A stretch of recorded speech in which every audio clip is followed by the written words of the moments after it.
Aloha, and welcome to the Hawaii Retirement Show, where your hosts Jason and Paul are excited to bring you a podcast dedicated to retirement planning and financial education for all those who call Hawaii home. Both Jason and Paul are practicing financial advisors here on Oahu, and both are excited to share their knowledge, opinions, and unique perspectives as it relates to retirement planning with everyone listening to this show. And now, here's your hosts, Jason Cutitta and Paul McWilliams. All right, thanks for tuning in, everyone, to another Q&A episode here at the Hawaii Retirement Show. Here with Paul McWilliams. Paul, how's it going? Hey, it's a pretty good day. It's a hot one. It's a hot one. Yeah, it's nice I was walking in and that sun felt hot already. And it's only, what is it? It's only 8:30 It's morning, or so, right? Yeah, and it's nice to be in AC. It is. Yeah. Okay, so we got two questions here. We're trying to keep the Q&A episodes to two questions. Thank you for those. We kind of reached out to some people who were kind enough to offer some questions, and thank you for those who are sharing. Please keep sending them in. We love doing Q&A episodes. Yeah. We think that's a good way for us to provide a lot of value for our listeners. Yeah. Okay, I'll start this one off. Question 1. Hi, Paul and Jason. I previously worked for the state for just over 3 years and recently left for a higher paying position in the private sector. Congratulations on the higher paying position. I know that I am not vested, but I am still entitled to a retirement benefit. Okay, or do I get the money I put into the system back? So she's asking about, she worked for the state for 3 years and she left. She knows she's entitled to a retirement benefit because she's been paying in for 3 years. And she wants to know, does she get the money back in the system, or is she still entitled to that benefit? Sounds like just kind of, what should I do? I worked for the state for 3 years, and now I'm in the private sector. Paul, you want to kick us off with some thoughts on that one? Yeah. So first and foremost, so the state, depending on when you get started, there are some vesting periods to know about. So the first thing I would say, as mentioned here, they know that they're not vested. So in this case, you're probably not with 3 years. So you wouldn't necessarily see an ERS pension benefit for yourself. But you might be entitled to, maybe you saved in other programs, whether it's the 457 or the 403B, depending if I don't know if this person's a teacher or not. But right. So there would be some things to consider. The first thing I would consider is there any indication that you would consider coming back to the state? That's my first question. Right. Because if the answer is maybe or yes, then leaving it where it is perfectly fine, because if you can come back and you could reach a point in time where you are vested, the 3 years of service you have in the bank is already attributed. Right. It's already counted for. You just need the 2 more, right? Yeah, 2 or maybe depending on depending if it's a 10-year, right? So it just depends on when you got started and all that kind of stuff. So that's my first question for this individual is, are you going to come back to the state? Is that something that you're going to do? If not, right, a thought would be, well, then you are entitled to the money you contributed, right? So every single paycheck, from the state, you're taking money out of that for your pension, and you would be able to roll that into an IRA. So that's right, something to consider. No, and that's a good point. And I think a lot of times, so we don't know this listener's age, but if you're a younger worker, whether it's the federal system or the state system, yeah, that's true. The likelihood of you going back might be higher than you think. At least, you just don't know what the future holds, right? You're with the private sector now, but there's a good chance maybe you do go back, and those extra 3 years, you wanna keep that clock ticking. But on the other hand of the situation here, let's say this person, worked for 3 years. Maybe it's a military spouse, and they're going home to whatever it is, Arizona, and they have no intention of moving back and back to Hawaii, or for whatever reason they're moving to the mainland and they don't foresee themselves coming back. Well, that's a no-brainer, right? There's no sense in keeping your 3 years of contributions in there because you're never going to get vested to take the. That's such a good point, and probably something super common. Where, exactly, like, a spouse of a service member who comes in 3 years later, they're moving. So you would definitely you're entitled to that money that you put in. You might not be entitled to turn it into a pension benefit, but you definitely would be entitled to that money. Sure.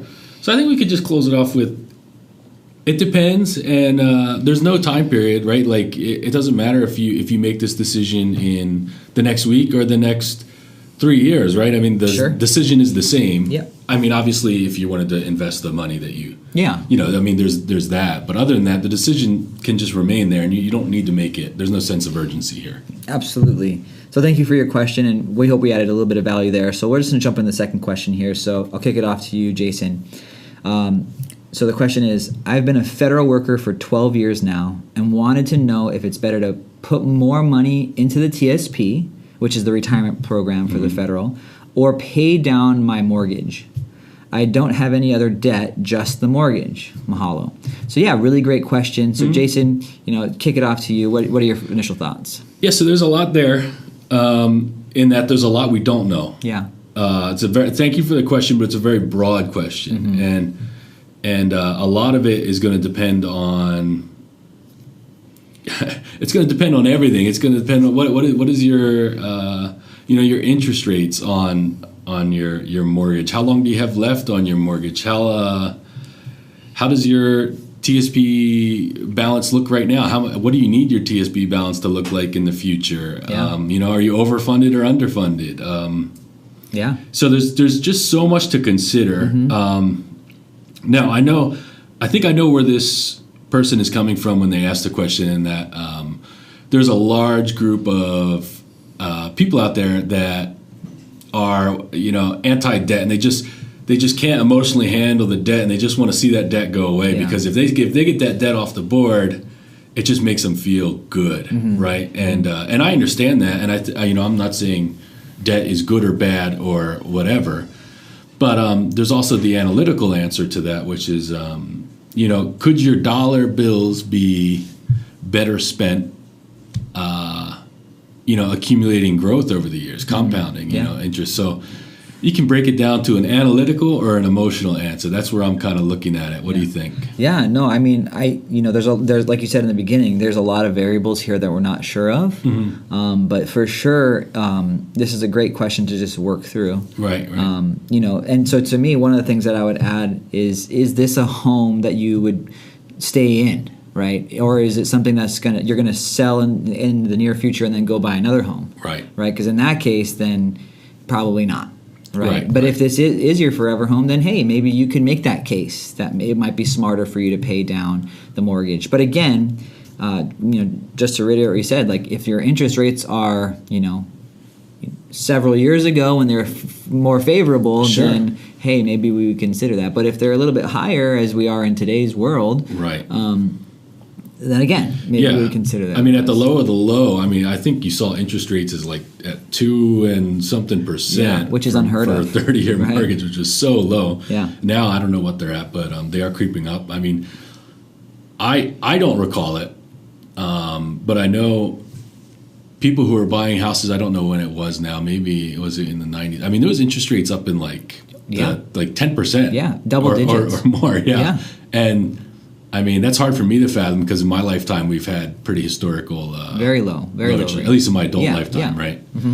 And so that's a whole different conversation if it is up in there. Yeah, and the only other thought that comes to mind is, we know this person's been working for 12 years, but we don't know how old they are, right? So they could be a second career type of person. So what other things are there? What other variables are we missing to help better understand the full picture? Yeah. Right? Because, the reality is, maybe you feel like there's pressure because you might be a little bit older, right? And you want to pay down that mortgage so you don't have debt in retirement, which again is a great philosophy to have, but it's not impossible. You could still have a mortgage or things like that in retirement. So and there's no wrong decision here. Both are good choices. So it sounds like this listener has extra cash flow, no other debt other than their mortgage, and they're wondering where to put it. So for those that choose the mortgage, even if it's not the right analytical answer, it's not a bad answer. You're not hurting yourself, but there's the optimizers who want to optimize for the absolute most growth of each dollar, and I'm on board. I'm one of those people, but it's okay to just make the emotional decision also. Yeah, emotions come into it, how you feel. If it's keeping you up at night, that's definitely something right. something you need to consider. Oh, for sure. Right. And again, if you do pay off the mortgage, then you have that fairly large chunk of money available month after month that can go to funding all these other things too. Right. So yeah, again, one last thing before we close it up. I have seen people in the past, they kind of meet it halfway where they'll open up a brokerage account. So it's a taxable brokerage account, and they'll save into there with the money they would have paid down their mortgage, and at some point, just take out the whole thing. Now there's tax consequences. Sure. I'm not advocating for this decision, this strategy, but I have seen people do it, and I guess it scratches their itch. Yeah. And even if I guess just to take it one step further, even if you're to say like, hey, let's split how much discretionary income that we would have thrown to something, let's split it in half. Yeah, I love meeting things in the middle. Yeah. I feel like we make a lot of decisions all or none. Right. But it doesn't have to be. And you know what? And we can't forget, finances and families there's two parties, right? So so there's a spouse involved here too. So it's like, hey, maybe the one spouse wants to pay out the mortgage and one spouse is like, no, let's gas this TSP. Yep. Hey, maybe there is a compromise that needs to be made. Sure. And maybe there's a period of time where there's, splitting the, making an extra payment on your mortgage over and above what you're already doing will just help satisfy maybe both parties while still saving. I love it. I love it.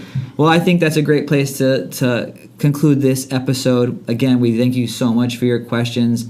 We believe that this is going to be a great part of how we add even more value to you guys. And again, remembering that, finances are very individual, very personalized. And again, thanks for coming on this journey with us. So hope you guys have a great day. Take care. As always, mahalo for tuning in and listening to the Hawaii Retirement Show. If you haven't already, please subscribe to the show on whichever platform you choose to listen on. Be sure to check out the show notes and subscribe to our mailing list for information on new episodes and more. If you have a retirement planning question that you'd like us to talk about on our show, please email it over to aloha@hawaiiretirementshow.com. And until next time, aloha and happy planning.